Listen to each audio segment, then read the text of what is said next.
नमस्कार, दैनिक साथी के डिजिटल प्लेटफॉर्म पर आपका स्वागत है। खाद्य एवं आपूर्ति विभाग में फिर सामने आया भ्रष्टाचार। नियमों को ताक पर रखकर बना दिए 220 ओपीएच कार्ड।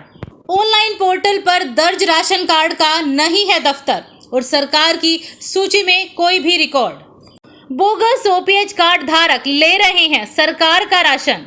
निरीक्षक ने ही पत्र लिखकर कहा नियमों के विरुद्ध जारी हुए हैं कार्ड। जनवरी 2022 में निरीक्षक ने डीएफएससी को लिखा था पत्र। 220 के करीब ओपीएच कार्ड बोगस धारकों की भेजी सूची। निरीक्षक के पत्र पर कुंडली मारे बैठे रहे जिले के अधिकारी। आरटीआई लगाई तो सामने आया पत्र। ओपीएच कार्ड धारक को मिलता है प्रति व्यक्ति 5 किलो गेहूं। जिले में बोगस ओपीएच कार्ड धारकों की संख्या हजारों में। कुछ अधिकारियों ने दलालों के साथ मिलकर खेला पूरा खेल।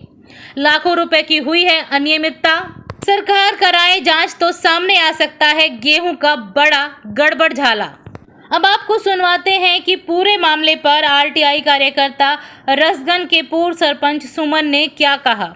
वहीं इसके जवाब में खाद्य आपूर्ति विभाग अधिकारी अमित शेखावत का क्या कहना है।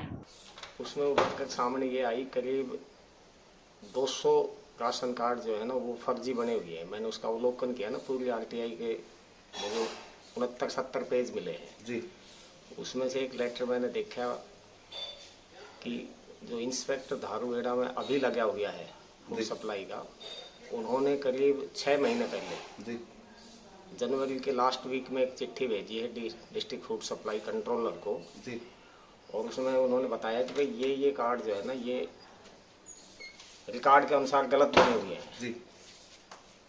और उन्होंने इसके लिए मार्गदर्शन भी मांगा कि भाई आगे कार्ड रखने चाहिए, इनको कार्ड वो राशन देना चाहिए ना देना चाहिए, ये है उसके अंदर जी। 2000 करीब 2000 कार्ड पाएंगे जी। और इन्होंने, मैं समझता हूँ भाई बगैर लालच के इतने तो ये धर्मपुत्र और वो नहीं है महकमे वाले की बना के लोगों को वैसे दे दियो। इसके अंदर इन्होंने जरूर पैसे लिए होंगे जी, पिक एंड चूज किए हैं। और ये गिरोह था पूरा, मैं समझता हूँ, क्योंकि ये बगैर लॉगिन आईडी के तो होता नहीं है। जीआईआर में लिख दिया तो पैसे लेके बनाए हुए मुझे प्रतीत होता है। नहीं, इसमें मामला क्या था पूरा, किस तरह से आपको फर्जीवाड़ा लगता है, पूरा मामला समझाओ ताकि लोग समझ सके कि मामला क्या है पूरा। फर्जीवाड़ा ये है कि भाई मैंने जो है ना, मैं इस डिपार्टमेंट की पिछले 6 महीने से कई जगह मुझे इनमें बेईमानी नजर आती है तो आरटीआई मांगता रहता हूँ। मैंने कई मामले उजागर भी किए हैं। और मुझे ऐसा भी अनुभव हुआ कि भाई मेरे गांव में भी शायद 2-4 फर्जी कार्ड इन्होंने बनाए हुए हैं, ये बताते नहीं।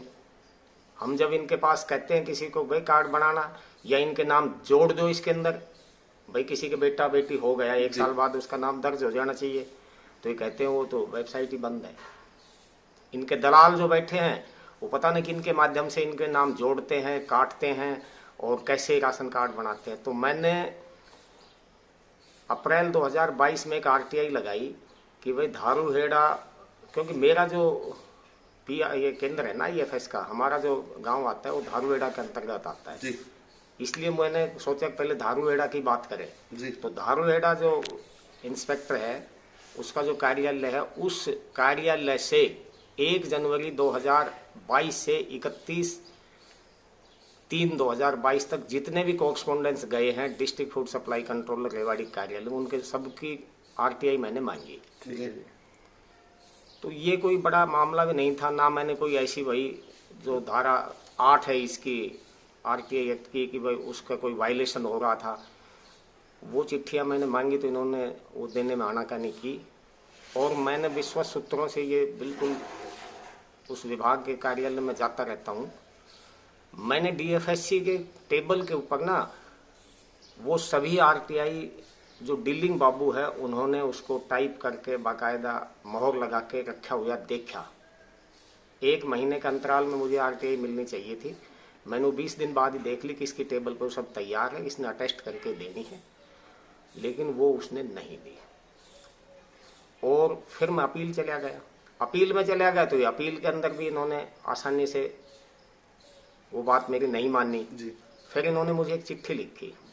जब अपील में गए तो अपील से 2 दिन पहले एक तो क्या करते हैं कि ये जो इनका डिस्पैच रजिस्टर है ना, उसके अंदर ये बैक डेट में 1-2 खाना खाली रखते हैं जी। तो मुझे एक चिट्ठी भेज दी कि भाई आप जो है ना, ये तो रिकॉर्ड बहुत ज़्यादा है और दफ्तर का बड़ा भारी वो है, आप जो है रिकॉर्ड का आके अवलोकन कर लो और आपको जो जो चाहिए वो हम दे देंगे। वहाँ जाके अपनी गैल छुटाया ये जो फर्स्ट अपीलेंट अथॉरिटी है। मैं कहता हूँ फर्स्ट अपीलेंट अथॉरिटी जो है वो भी इन्हीं के अफसर, इन्हीं की बात है। वहाँ इन्होंने कह दिया भाई हमने तो ये भेज दिया इनके पास, तो उन्होंने भी वो फिर डिसाइड कर दिया केस जी। अपील मेरी डिस्पोज कर दी कि भाई जो ये देखें वो जो है ना दे दो इनको। मैंने जब इनकी चिट्ठी आई तो मैंने उसका जवाब दे दिया कि भाई मैंने कोई धारा 8 के जो प्रभावित करती है ना वो तो रिकॉर्ड मैंने मांगा नहीं है जी।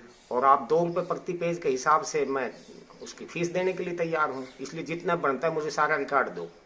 लेकिन इन्होंने नहीं दिया। फिर ये 1 हफ्ते बाद मेरे पास दोबारा चिट्ठी आ गई क्योंकि वो अपीलेंट अथॉरिटी के आदेश थे जी। तो उसकी पालना में इन्होंने दोबारा चिट्ठी भेजी। तो मैंने सोचा ठीक है, मुझे टकराव भी क्या करना है, मैं इनके पास देखने चला गया।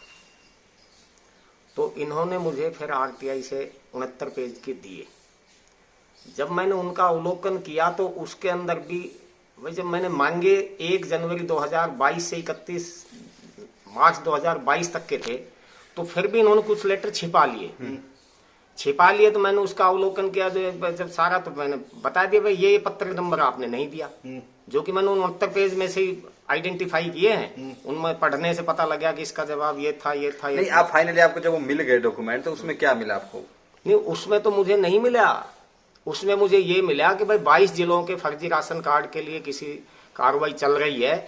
तो उसमें एक चिट्ठी थी कि इंस्पेक्टर धारूहेड़ा ने लिखा हुआ था डिस्ट्रिक्ट फूड सप्लाई कंट्रोलर को कि भाई मैंने पत्र क्रमांक नंबर 716 या 724 मुझे याद नहीं है कि वो आपको इस बारे में फर्जी राशन कार्ड की तो मैंने भेजी हुई है आपके पास पहले ही। तब मैंने सोच देखा कि तो कोई फर्जी राशन कार्ड भी है। तो फिर मैंने मांगा वो 728 नंबर है शायद वो पत्र क्रमांक, और वो 30/1/2000 की डेट है। मैं देख के बता भी सकता हूँ, मेरे पास है वो कि वो तो मैं पहले इसमें। तब मैंने इनको दोबारा फिर टेलीफोन किया और मैं 2 दिन बाद गया भाई ये दो, तो वो उन्होंने फिर मुझे दे दिए। ठीक है। और जब वो मुझे दे दिए तो मैंने देखा ये तो 220 कार्ड फर्जी बने हुए हैं। किस तरह से फर्जी थे, किस तरह से पता लगा ये फर्जी है? उनके इंस्पेक्टर रिपोर्ट है, उनके इंस्पेक्टर ने लिख रखा DFSC को कि भाई ये कहीं भी नहीं है रिकॉर्ड में जी। ये अभी एक मामला संज्ञान में आया है कि कुछ OPH कार्ड गलत बने हुए हैं, इसकी कंप्लेन आई है और इसके लिए हमें सभी सेंटर इंस्पेक्टर को लिख दिया है कि इसकी जांच की जाएगी। जांच के बाद ही हमें पता चलेगा कि कितने कार्ड गलत बने हुए हैं या सही हैं। जो सही कार्ड बने हुए हैं उनको रखा जाएगा, गलत के लिए कैंसिल किया जाएगा और जिस निरीक्षक ने किया है या उसके ऊपर कार्रवाई की जाएगी। और इसके साथ ये जो लेटर आया था तब हमने हेडक्वार्टर पे मार्गदर्शन के लिए लिखा हुआ है, जैसे वहाँ से जो भी निर्देश आएंगे उसी अनुसार कार्रवाई की जाएगी। ये मांगा गया है कि अगर ये जो भी जिस तरीके से बने हैं, गलत बने हैं सही बने हैं, तो उसको क्या उचित कार्रवाई बनती है उसी जी। ऐसे है कि जो कार्ड ऑनलाइन हुए 2017 से हुए हैं, अभी हम कुछ भी नहीं कह सकते कि किसने ये किया है नहीं किया। जब तक जांच चलेगी उसके बाद ही सब संभव। वो कार्ड बताए हैं एक सर्कल पे, एक सेंटर पे जी, एक सेंटर पे। बाकी की रिपोर्ट आनी अभी बाकी है।